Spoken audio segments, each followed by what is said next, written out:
Just hold the line, man. This what my wife been telling me for years. Not hold the line, but you gotta ignore these girls. Why has my wife been telling me this for years? Because this is the best way I can explain it. Remember this one girl from New York? She was like a mechanic, and A mechanic girl. Yeah, and we were kind of like talking to her, and that was back when we didn't have an open relationship like right now. It was different because we weren't trying to add somebody permanently to the relationship. It was just like flings, right? Right. We were like testing things out. So we didn't really know what kind of girl we wanted to add to the mix. So this particular girl, I think you like hollered at her job, and she was all like, who, me? Me? You want my phone number, right? So she ended up giving us her number. And then there was a time when I can't remember why exactly you weren't there, but... Well, I could tell that she was LGBTQ because she's dressed like a guy. She's a mechanic, but then you look like a girl. You got long hair. You're a chick. Like, it ain't like you got a brush cut and I can tell you're a girl. You're a girl. Yeah. You know what I'm saying? So, and I saw her, like, checking you out. So, so I wasn't there because she was, like, into girls. Oh, because you thought that she liked me. Anyways, so, yeah, for whatever reason, me and her ended up going somewhere. And we were like, I want to say it was like a date, but it wasn't like what you would normally think of like a date where you like go out and eat and get to know each other and go watch a movie. Like, it wasn't that kind of a date. It was just, we were just like driving around town. Well, you're misremembering. It probably was a date because I did try to kick it to her, but then she was telling me what she was, and I'm like, oh, well, you can like do that with Gypsy. Well, that's what I'm saying. It was like an unofficial date. It wasn't like a date. It was just what I'm saying was a date, right? So I was just trying to get to know her a little bit better to figure out how we could fit her into what we had going on. So she, like, I think we were driving around in her car, and she was taking me to, like, some place where it was like a playground or something. I don't exactly remember. But we were driving around town, basically, making little pit stops. And while we're together, I'm observing this girl, and I'm like, first of all, she's dressed in an outfit that doesn't look like a feminine outfit. Like, the way she was acting when you first started talking to her was probably the girliest that I saw her acting. When it was me and her alone, she totally switched to this male energy, right? And then the way she was talking, her mannerisms, all of that was like masculine, but this is the vibe I get a lot of times when I'm around masculine gay women. They, to me, come off like, you know, when a teenage boy is trying to prove that he's the man of the family, and the way he stomps around the house and talks all loud and like this like act he puts on of bravado, but like, this isn't real. Like, an actual man who is being masculine isn't doing all of this. But a boy who's trying to seem like he's the alpha of the house, he just overly be like, almost like a caricature of masculinity, right? I think that's the thing that's kind of gotten lost over the years. A man, he just is masculine. He isn't being it. He just is that. Yeah, like he's trying too hard, So, for example, you're not being a person of color. You're not being a black man. You just are that. Right. And for me, when I'm around masculine gay women, this is the vibe I always get when I'm around them. They feel like teenage boys pretending that they're men. Like, you have a boyish energy on you. It's not a man energy. It's a teenage boy energy. You know what I'm saying? And so it always feels a little artificial. So, like, I can't take you serious as, like, a masculine person in my presence. If that makes sense? No, Does that make sense? No, I get it. It makes sense. I've never met a gay woman who carries herself like a man that actually convinced me that she's, like, masculine like a man. Like, I've never seen that. It always looks like they're just wearing masculinity as a costume. It just doesn't feel real. So, that was the air she had, This is the way she's carrying herself, this is the way she's talking. But when you actually listen to the content of her speech, it went right back to what women usually do, which is complain. We complain about our lives. We complain about our love lives, lack of love life, problems that we're having at home, issues that we're having at work. Like, almost I was probably around her for like a few hours that day, right? Now, a guy who's like courting some girl, they're out on a date or something like that. One thing they say to not do, don't talk about your ex. Something that I know guys we wouldn't do is talk about our problems or anything like that. We're not talking about that. Like, I'm gonna cross that over with my memories of my time around you when we first met. But this is what I'm saying. Around this girl, she's just complaining the whole time about her ex-boyfriend. I thought you was gay.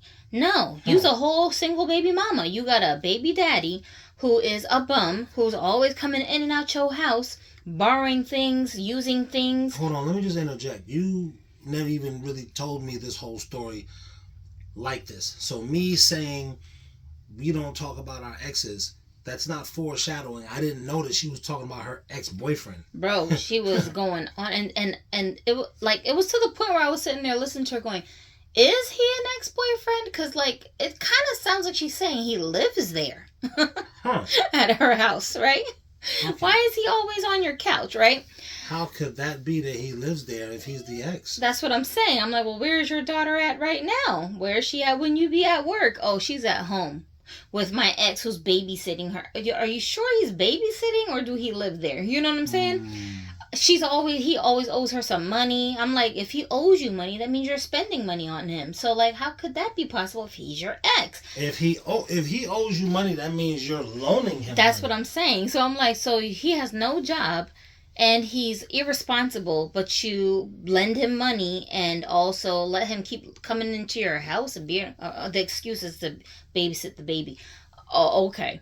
And I'm sitting here, and you gay? I'm like, are you really gay? Or are you just so-called gay out of convenience because you sick and tired of this loser basically wasting your energy and time, and you still need attention, so you acting like you want to go be with girls? Because that's another thing I notice about these gay girls. They don't invest as hard into their relationships with other women. They'll spend their time with other women like they're placeholders. And they don't feel bad at all about just ditching the girl to run off with a guy if a dude comes along. You know what I'm saying? Well, here's the thing about that girl. Gay or not, she was beautiful. She's on your level of But beauty. none of the girls that we were messing around with weren't beautiful. I mean, you always make this point, but she was pretty. Duh. We don't hang out with girls who ain't pretty. Like, of course you're pretty. I get it, but I'm saying that's what even made me, like, notice her. And even knowing that she was gay and she was like, oh, well, you know, I like her. Who's that to you? Oh, that's my wife. My plan was, well, you basically warm her up. Get her in a situation to where she's like, yeah, I want to go. Yeah, I remember all that. So I'm trying to, like, basically scope out her mindset to see where her mind is at, to see, like, how do I fit you in? You know what I'm saying? Yeah. But the more time I'm spending around her, I'm just hearing more and more and more of her basically dissecting her horrible decisions that she's made over the years, and basically being in this place where I'm sitting here saying, like, are you even single, lady? Like, why are you even talking to me? You know what I'm saying? You got a whole dude at your house who probably thinks that you still like him and y'all have a baby together. Like, does he know you out here with me? You know what I mean? You just told me, no, I don't like her. No, it's not going to work with her. You never really went into depth. I didn't go into depth, but I didn't even know how to, like, explain this that I'm talking about right now in this way back then. I didn't even know how to articulate it, to put it into words. And at that time, we didn't have that much experience dealing with these girls together. So it was, like, very, like, confusing for me to put into words what I'm trying to say. You know what I'm saying? But this is what it was. It was this feeling of duplicity that I was getting around her. On the one hand, you're carrying yourself like this masculine person who's got it all together. I'm the boss. I run things. I know things. I do things. I'm in control. But she was like the head mechanic over there at Walmart too. But you're hiding this inner real you, which is this scared little puppy dog who's afraid to stand up to this loser who's just living on your couch all day. He's a total bum, and you are scared to stand up to him and kick him out. Tell him to go off someplace. You scared to start a new relationship with a dude because you know this dude lives in your house. And I'm sitting here saying to myself, would she tell a man who's interested in dating her this stuff that she's telling me? She's saying this stuff to me now because I'm a girl and she feels comfortable telling another woman about her actual problems like we women be doing. We don't have to know each other long to tell each other our personal love life problems. We'll just tell each other. You know what I'm saying? So it wasn't a situation where she's being open with you because she's like, this is a potential love interest. No, she's just venting because I'm here and I'm listening to her. And I'm just trying to gauge her personality because I'm the kind of person, I'll let you talk. I'll let you keep on talking.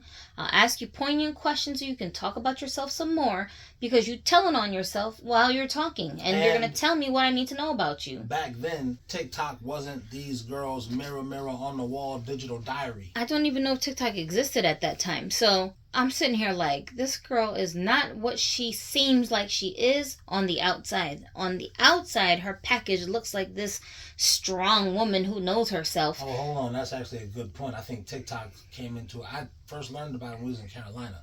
So we're still in New York at that time. There may not even have been no TikTok. You're right. I don't think there was any TikTok. And social media wasn't as big back then as it is right now in general. Yeah. So people weren't on the internet telling everybody their personal business.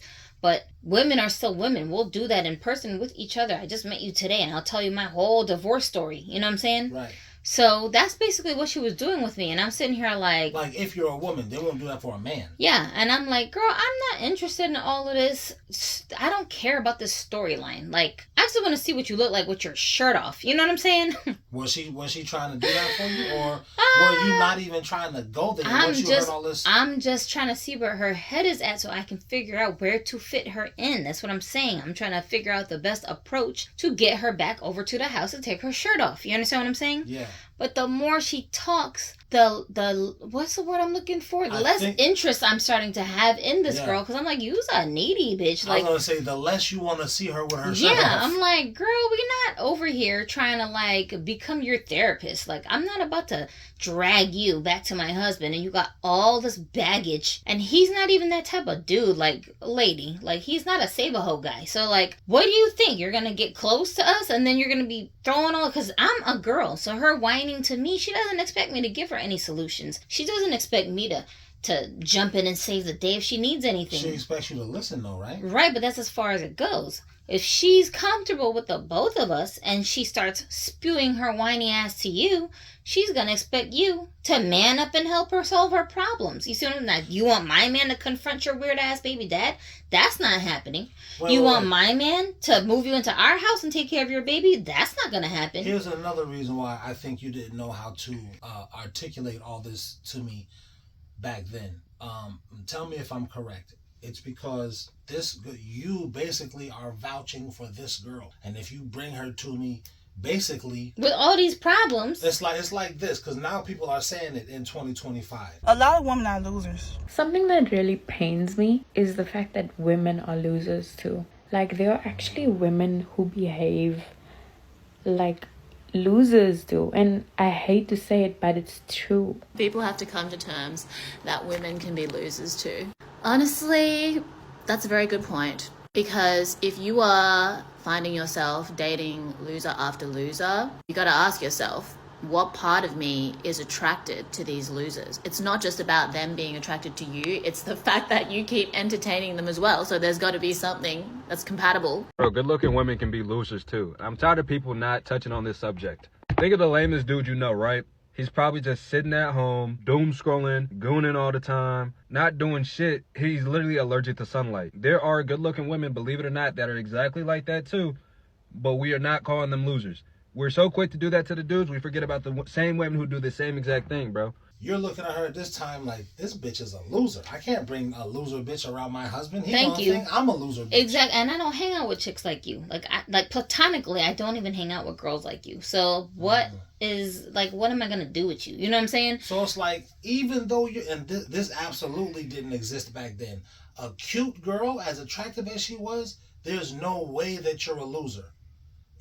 There's like an epidemic of that now. Good-looking girls that are bums. Good-looking girls that are losers. Good-looking girls that are broke. It's an epidemic of that. You know what I mean? And that was not something like the broke loser girls who was attractive. For one, they were rare. And for two, them bitches, there was more shame around. Them bitches was hidden. They didn't let people know that. It wasn't cool to broadcast that you were a female loser. That's news to everybody. Y'all exist. Right. So you hearing all of this stuff from her, getting the vibe of this is a loser, needy bitch. You like, I cannot bring this type of girl around this winner ass nigga that I found. Absolutely not. Her vibe was just off, and I'm like, there was no way for you to even tell me that. So it was kind of almost like I'm embarrassed to even tell him what I heard this girl talking like. It would have sounded like I'm just hating on her. It would have sounded like I'm just jealous because I don't want you to like her. That's what it would have sounded like if I had explained this stuff back then the way that I was feeling at the time. You know what I'm saying? So, like... It would have sounded like you was jealous of her. Yes. Maybe that's how your brain was telling you. I'm saying it would have been very easy for someone to say, you're just hating. You understand what I'm trying to say? Like, now, after all this experience we've had, it doesn't sound like that when I'm keeping it real with you and saying, that girl's a red flag, she's a dumpster chick. It doesn't sound like I'm just picking on her. But back then, when we didn't have a whole lot of girls we ran into a whole bunch of dumpster chicks that we had experience with, it would have looked like, oh, you said you wanted to open the relationship, then as soon as this girl come along, you shutting it down. It would have seemed like that, and I'm like, that's why I couldn't really articulate what I was trying to say. But that was what it was. It was that she had this contradictory energy on her, where on the one hand you presenting yourself like this put together person who's, especially, you're using masculinity to hide your vulnerability, so you're not really even masculine like this. You're not like this is not the real you. You're pretending that you're this tough girl when you really aren't. And I'm like, I know you wasn't acting like this with that man that you was dating and had a baby with. There's no way you were carrying yourself like you was some thug. There's no way. You know what I'm saying? So she was talking like a thug with you in the car when y'all alone. Trying to be all smooth, but then as more time goes on, she's more and more complaining like any old lady would do. And I'm just like, this is not thug energy, man. This is not masculine. So you acting this like is a not... thug, but then you complaining like a girl? Yeah, all in the same breath? And there's no solution for any of these problems that you're throwing at me. Like, you're not telling me how you're going to fix the problem. You're just telling me that you have the problem. Now, back to this chick. Sorry for the long explanation, but I had to set it up. This is why my wife would say, you gotta ignore these chicks. This girl is saying, me wishing who the heck is he? The dude in her imagination that don't even exist. First of all, women be out here creating super niggas in their mind. They don't even be looking at the niggas right in front of them. That's the difference between men and women. We see who here. Right. Women down here think it's a unicorn nigga with long dick and a lot of money in a weekend house, and this nigga write poetry and can draw, and he a thug, and he can fight and lift weights and don't eat pork. You crazy? You gonna meet this nigga with a lace front on? That nigga have everything. 4 cars, 2 houses, 1 in Buckhead, 1 in downtown. Okay, all right, I'm tripping though. Me wishing he'd send a good morning mama's text with some attachments. Instead, I'm still waiting. Even though us guys are looking at the girl like, oh, she's cute. And our spidey senses are telling us, oh, she wants me to come up and talk to her. That still would be cold approaching. And yes, my wife was telling a story about a time when I basically cold approached the girl, but she was giving choosing signals. I didn't just see her out of nowhere and say something to her. Because that would be stupid. Choosing signals are the girl approaching you or talking to you first. The problem with that in this day and age is, back then, the story my wife is relating to me was the beginnings of the female loneliness epidemic. That beautiful bitch was a bum, a female loser. Yeah, she had a job, but you got a baby with a loser. You don't want to be with. Are you even really gay? Or are you just tired of dealing with this dude? You gotta ignore these chicks. And I'm saying this as a reminder to myself. This girl on the screen and women who look like her have to be ignored, because this imaginary guy in her mind that she's wishing would send her some attachments, he's ignoring her. Aha! That's why she's sitting in her car wishing he'd give her some attention. That's it. Oh my God, that's totally it. It's so simple. I feel like women can no longer complain about men not approaching us anymore, because women for years online have been saying, don't approach me at the gym, I'm just here to get a workout. Don't approach me at the bar, I'm just here to have a good time and dance with my girls. Don't approach me at the library, I'm just trying to get my work done. Don't approach me at the grocery store, I'm just trying to do my shopping. We have been saying online for years to not approach us places because we're not there for a man and we're just trying to do our own thing and don't want to be bothered with it. So men have stopped approaching women because of what women have been saying. You can't get mad at them because they actually listened. Like, what? I feel like something is not clicking here, because then we have told men to stop approaching us, and now they have. But then you as a woman now don't want to approach men because that's not feminine, or you don't chase, you attract. But you're not feminine and you do chase. You chase that high-powered job you have. You chased that bachelor's, master's, doctorate you have. It didn't just come to you because you attracted it. You was doom scrolling and you went outside and all of a sudden you had all this education. You chased it, you weird bitch. And that's good. What I've realized as men, once we start chasing our fitness, chasing the building of our empire, chasing our spirituality and our spiritual education, that's when the women come sniffing around. But now you can't even attract because we all have scared men out of approaching women in public. Men really bring out the losers in women, and who a woman decides to marry and to have a baby by tells me a lot about that woman. And yeah, I do judge women by their baby daddies, right? I think you should judge women by the men that they marry. And an example is Mariah the Scientist.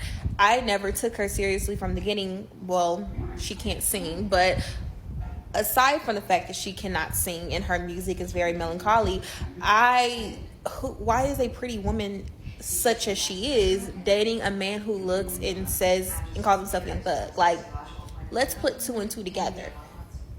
What type of self-esteem are they selling in Atlanta, and how do I avoid it at all costs? That's an example right there. Women like, who else is there? There's a few of very beautiful women, and from the outside, it looks like you're put together, but when a man comes into the picture, you can clearly see, oh, you're a loser.